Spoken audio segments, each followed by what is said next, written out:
And very Merry Christmas to everybody. It's a blessing. I know I said this at the other masses, but it's always an interesting thing. This is my first time, or it's my second time going through this, of experiencing Christmas for the first time with a new community. So it's a really big blessing for me to be able to celebrate and to have my predecessor here with us too. Very awesome to be able to have Father Mitch here. Also very proud of him to be able to sit in a chair where his feet touch. So that will never get old, by the way, ever. Most people here know I grew up in Raceland, and growing up, there were a few things that kind of marked the beginning of the Christmas season. That like secularly, right, started to kind of mark the beginning of the Christmas season. One of them was growing up, the Dillards or Sears catalog coming in. That was a key. For everybody that doesn't know, a catalog is this book, and they had like things in it, and you had to like go through and like actually find and mark stuff and fold your pages and all. You didn't have wish lists on Amazon, right? So we'll get to that later. Ask somebody here that has gray hair, and they'll be able to tell you about it. That was one thing. At Thanksgiving, after Thanksgiving, one of the things that our family would do is, after we would leave Thanksgiving dinner from one of my grandparents' house, we would stop and we would pick up our evergreen Christmas tree, an actual, real Christmas tree. It didn't come in a box, right? It had a smell, and there were those nice little daggers that would fall from it, and that would get all over everything all the time. So that was one thing. Another thing was Magic 101.9 started playing Christmas music right around Thanksgiving, right? And then that was on loop all the time in my mom's car, no matter what, especially that stupid Santa Baby song and that Mariah Carey song that I hate, right? Like all those things, right? So those were a couple of things. One of the biggest things, though, in my family was, if you know where my house is, right before you get to St. Mary's on Highway 1, across the street was my grandfather's house. And one of the things that marked Christmas for our family when I got into like middle school and high school was my grandfather got a really, really nice, big nativity set. So what he would do is he would put it out right about Thanksgiving, right at the beginning of December, right? And it was just this beautiful nativity set. And over the course of the years, it grew and grew and became more and more elaborate, right? You had some spotlights. He had to actually put a deer camera because one of his grandchildren, decided to move some stuff one night. But like he built a barn, put it on like casters, like on some stuff so he could like tow it out. He had like hay, he had all kind of lights, all kind of beautiful stuff. But this is a beautiful, nice nativity set. Actually, what he did at one point was he put a stereo system in it where he would have Christmas music playing, Magic 101.9, right? Like, and he would have this Christmas music playing, so if people would pull over and take a picture, they would be able to like listen to Christmas music, and it was really nice. That was all fine and dandy until December 26th when they kicked back to regular music. And one morning we woke up and we heard Jesus was chilling out in his manger listening to Led Zeppelin's Stairway to Heaven, which was really fun. But anyway, so there was this nativity set, and I remember, so my family, one thing we would do is we would sit under the carport and we'd visit and talk and stuff. And I could remember, looking across at night, visiting with my sister or my mom or whatever, and we would see the backdrop of a lot of our conversations was this big, beautiful nativity set.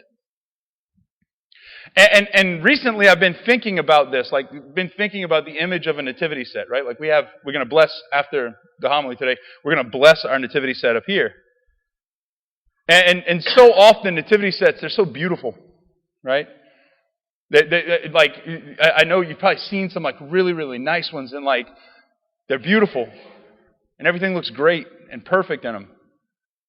And one of the things that I'm more and more convinced of in looking at a nativity set and listening to the gospel that we just read is that nativity sets also, most of them, are a really big lie. Bear with me. Because I don't think they depict necessarily the reality of what we just read. Sometimes they're beautiful in what they represent. They're beautiful in what they show, and they're beautiful in the fact that Jesus Christ became man, and that this story actually happened, right? For Mary and Joseph and all these things. There's a lot of beauty involved. But I don't think they're real. I don't think they express the reality. And in fact, what I want to do tonight for us is if we can kind of contrast the reality of the situation and what we see in a nativity, what it can actually do for us, I think, is give us a deeper appreciation and personal investment into the Christmas mystery. Like, for example, when we look at a nativity set, we might look and see, like, one of the things is Mary is always beautiful. Like perfect. Hair not messed up at all. Like, if you had the right kind, or maybe the wrong kind of nativity set, she might even have like some rouge and some makeup on her cheeks, right? Like, she is absolutely perfect. Chances are she didn't look like that after she just had a baby. And all the moms are like, right? Like Joseph, right? He looks like strong and very, very pious and like praying and like adoring his son, like his being there with Mary and with Jesus, and like, yeah, he's doing all the things. But what you don't see are the bags under his eyes, because he just traveled for days, worried, sleepless, strong and protecting, but you don't see him tired. The animals are all calm and quiet, and most of the time the donkey and the cow are laying down. And they probably didn't. They may have been quiet for a little while, but that's not how they existed. The reason why I bring this up is for us. I think for us to really understand and appreciate the mystery that we enter into tonight. I think we can see a couple of different things about the nativity, about the coming of Christ, that really is chaotic. That really is, from a Jewish perspective especially, seems kind of ridiculous. Because you see, the Jews were waiting for a Messiah to come that was going to set them free. They wanted somebody who was going to be a war kind of leader, like a commander, like somebody who could go out and fight. They wanted somebody like David, a king, who was going to take a slingshot and take out Goliath. They wanted somebody who was going to be this strong kingly leader who was going to politically be able to overthrow the oppressive Romans. That's the Messiah they were waiting for. And instead, God subverts their expectation. God undercuts their expectation. God doesn't give them this strong, powerful, military, political leader. He gives them a baby in a barn. But what's the difference? What is the thing that kind of sets this apart? What's the thing that's different and actually more fulfilling, and I think can speak more to us? Let's break open some of the details of this. That might be a little bit different than the expectation of the coming Messiah. The first thing, Jesus is not born to the rich, the powerful, the wealthy at all. In fact, he's born into poverty. Mary and Joseph are poor. You see, in the book of Leviticus, there was a particular law in the Jewish law that said that when a baby was born, you had to go and you had to consecrate the baby to God. And you had to do it through a sacrifice. So think of us the same way we bring babies to church to be baptized, right? Like, you have to consecrate this child to God, and you do it through a sacrifice. And the sacrifice could be one of two things. It was either a lamb, you had to provide a lamb to be sacrificed, or if the family could not afford a lamb, then it was turtle doves. So if the family could not afford the lamb, then they would use turtle doves. We hear at the beginning of Luke's gospel that Jesus is brought into the temple by Mary and Joseph to go through this dedication, the presentation in the temple. It's one of the mysteries of the Rosary. And whenever they come in, they're coming in to offer a sacrifice of turtle doves. They couldn't afford the lamb. Like Mary and Joseph could not afford the very, very basics of practicing their Jewish faith. And they were faithful people. They had to do the poor option. Jesus was not born into influence and power and money and comfort. He was born into poverty. Let's look at another piece. We hear in today's gospel, right, that there's no room in the inn. That there was no room. That like, look, we're at capacity, like we don't have any more space. Hey, we got a barn out back, right? We know that Jesus was born in a stable. Stable is a very nice word. It's a beautiful word. It means barn. Now, barn is a lot of things. If you ever have been around the barn, or if you are going to be around a barn anytime soon, this is what I want you to do. Next time you walk into a barn, I want you to walk in, stand in the middle, right where all the animals are, and I want you to do this. You take a big whiff. It's going to smell exactly what you think it's going to smell like. It's not a suitable place for a baby. It's not a suitable place for especially for any baby, much less the Messiah. The one who is called, like the one who's supposed to come and to save the Jewish people, to save all people. The Prince of Peace, right? Wonder Counselor, all those things that we heard in the first reading. At the same time, his first crib is not a crib. It's a manger. Manger is a fancy way and a nice, kind of pretty, cleaned up way to say it's a feeding trough. Manger in French means what? To eat. So, it's a manger. It's a feeding trough. So his first crib is not a suitable bed. Throw some hay in it, and maybe it's a little bit softer.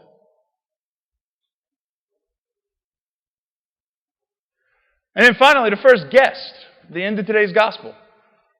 The end of the gospel that we heard just now. Are shepherds. Now again, we have a shepherd up here. We have a few of them, right? They look all right, and they look strong, and they're even carrying a little sheep, and it's so pretty and perfect.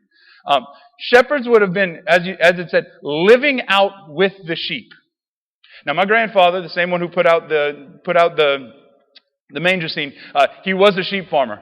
There's something about sheep that I want to let you know. They stink, they're gross, right? They're kind of dumb, but they stink, and they're kind of gross, right? And if you're living with them, just imagine what you smell like. Just imagine what you feel like. You're probably not bathed. You're probably not clean cut.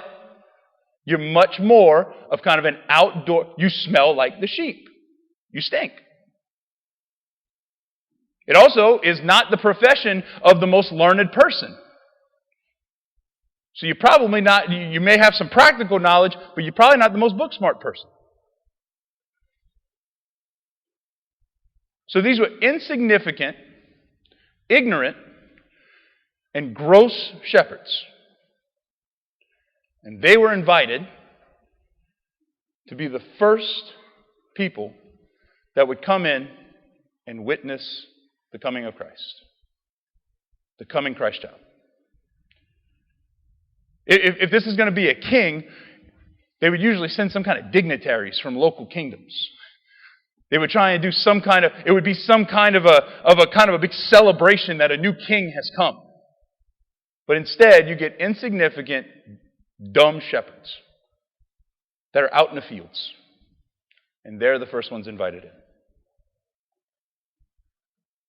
Now, why do I paint this picture? I mean, this might be like, you're probably like, Father, like, okay, I get it. You're laying it on thick, right? But there's a particular reason why I'm painting a picture this way.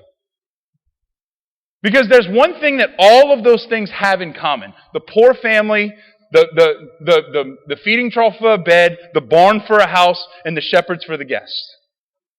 There's one thing that all of those things have in common. Or two things. Number one, they're not the most suitable for a baby. They're definitely not perfect. But the second thing, they are available.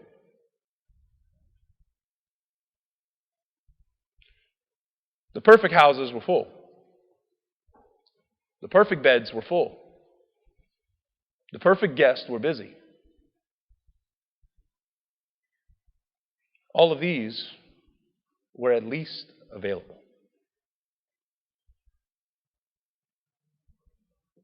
You see, for us as Christians, I think what we end up doing a lot of times as Catholics, as Christians, is we put so much pressure on ourselves to be perfect.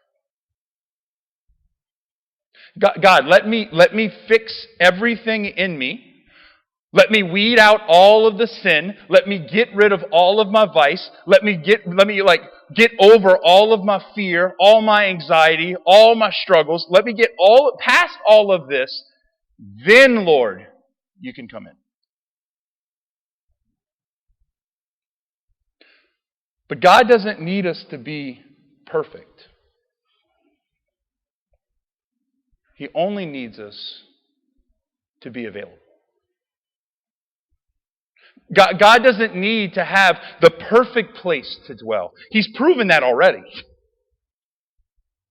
And if you have a nativity set at your home, like next time you look at it, remember, nothing about it was perfect. But everything about it was open and available. Nothing about Christmas ended up being perfect. But it was all open and available.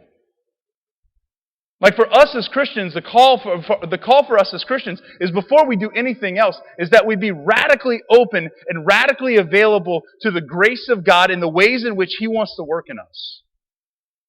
That's what it means to be a saint. Before anything else.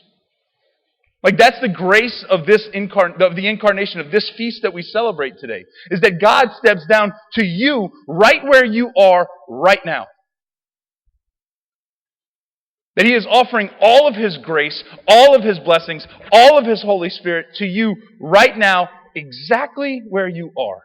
As imperfect and messed up as we might think we are.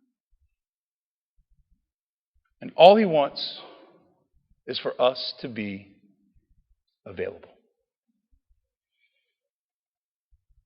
He comes in, He'll make us perfect. We don't have to do it alone. The beautiful thing is that the mystery of Christmas that we celebrate today, the mystery of this feast that we celebrate today, right? It doesn't just take place like liturgically in a season or on a day. But it explicitly happens today during this Mass as well. Where the same way that God stepped down from heaven to earth to be laid in a manger, God steps down from heaven to earth to be given to you. Being invited into, just asking to be invited into all your imperfections. God doesn't need you to be perfect. In fact, He works His best in imperfections. As long as we remain available.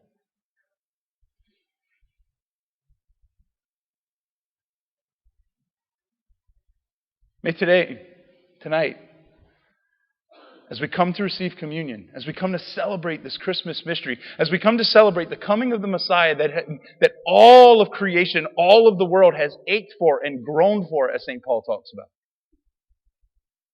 That groan may speak out in us as well. That, Lord, I need you to come into and speak to and work in the places that I'm imperfect. That our first step would just be to be available to the grace of God.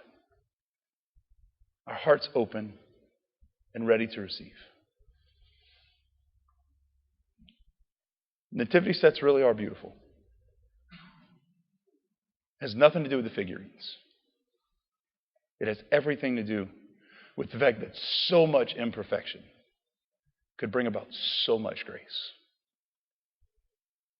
May today, as we come to this Mass, our imperfections allow the grace of God to continue to well up in us and bless us way beyond Christmas Day.